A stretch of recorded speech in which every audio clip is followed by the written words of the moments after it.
உஸ்மான் சாலை வரை கட்டப்பட்டுள்ள பாலத்திற்கு தியாகசீலர் கக்கன் பெயரை வைக்க வேண்டும் என்று காங்கிரஸ் பேரியக்கத்தின் சார்பாக மாண்பு முதலமைச்சருக்கு இந்த கோரிக்கையை வைக்கிறோம். அந்த பாலத்திற்கு தியாகசீலர் கக்கன் மேம்பாலம் என்று வைக்க வேண்டும் என்று. அதேபோன்று தொடர்ந்து சட்டப்பேரவையில் ராமானுஜரை பற்றி நாங்கள் பேசி வருகிறோம். இன்று மாண்பு முதலமைச்சர் அவர்கள் ராமானுஜர் தொலைக்காட்சி தொடரை எழுதிய கலைஞர் அவர்கள் அந்த வடிவமைப்பை வரலாற்று சிறப்புமிக்க தொடரை புத்தகமாக வெளியிட்டிருக்கிறார். அவருக்கு வாழ்த்துக்களையும் நன்றியை தெரிவித்துக் கொள்கிறோம்.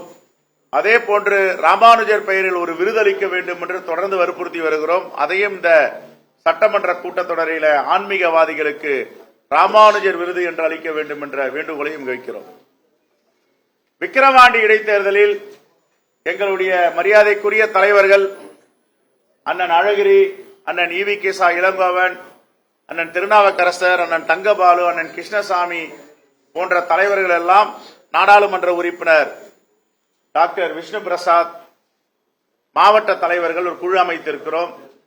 அந்த விக்கிரவாண்டி இடைத்தேர்தலின் தேர்தல் குழுவின்று கூட்டம் நடந்தது. காலையில் வருகின்ற 22 அல்லது 23ஆம் தேதி விக்கிரவாண்டியில கூடி எங்களுடைய காங்கிரஸ் பேரியக்க தோழர்களை அழைத்து ஒரு செயல் வீரர்கள் கூட்டம் நடத்த இருக்கிறோம்.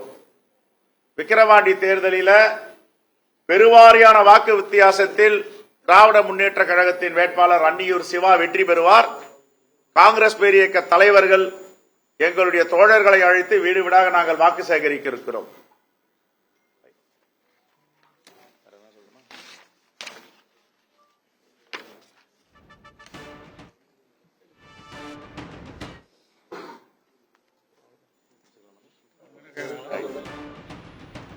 ஓகே,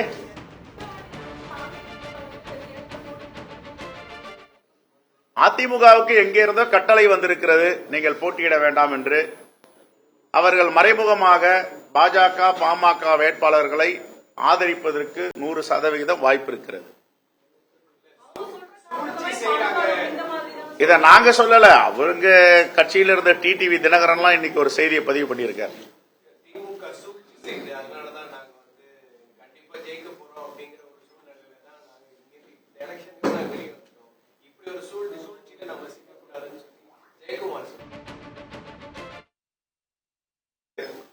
நம்ம பாமகக்கு எதிராக, பாஜக எதிராக வேட்பாளர் போடக்கூடாது. அவரே ஒத்துக்கொள்ளுகிறார். பி டீமா இருக்காங்க அவங்களுக்கு. திமுக இடைத்தேர்தல் அராஜகம் பண்ணி வாக்கு கூடுதல் செலவழிக்கும், அந்த அடிப்படையில் நாங்கள் புறக்கணிக்கிறோம். அப்ப அதிமுக காலங்களில் நடந்த இடைத்தேர்தல்கள் எல்லாம் அவங்க இப்படிதான் செஞ்சாங்களா? இதே விக்கிரவாண்டியில இடைத்தேர்தல் வரும்போது அதிமுக வேட்பாளர் வெற்றி பெற்றிருக்காரு, முத்தழகன், முத்துச்செல்வன். அவர் எப்படி வெற்றி பெற்றாரு? அப்ப அவர்களுக்கு ஒரு நீதி, திராவிட முன்னேற்ற கழகத்துக்கு ஒரு நீதியா?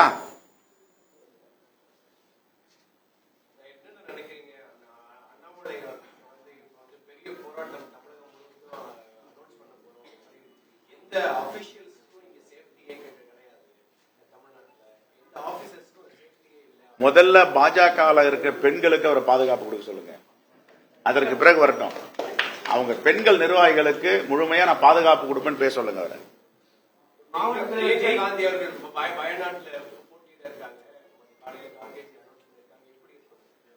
பெருவாரியான வாக்கு வித்தியாசத்தில் வெற்றி பெற போகிறார். வயநாடு என்பது எங்கள் தலைவர் ராகுல் காந்தியுடைய தொகுதி.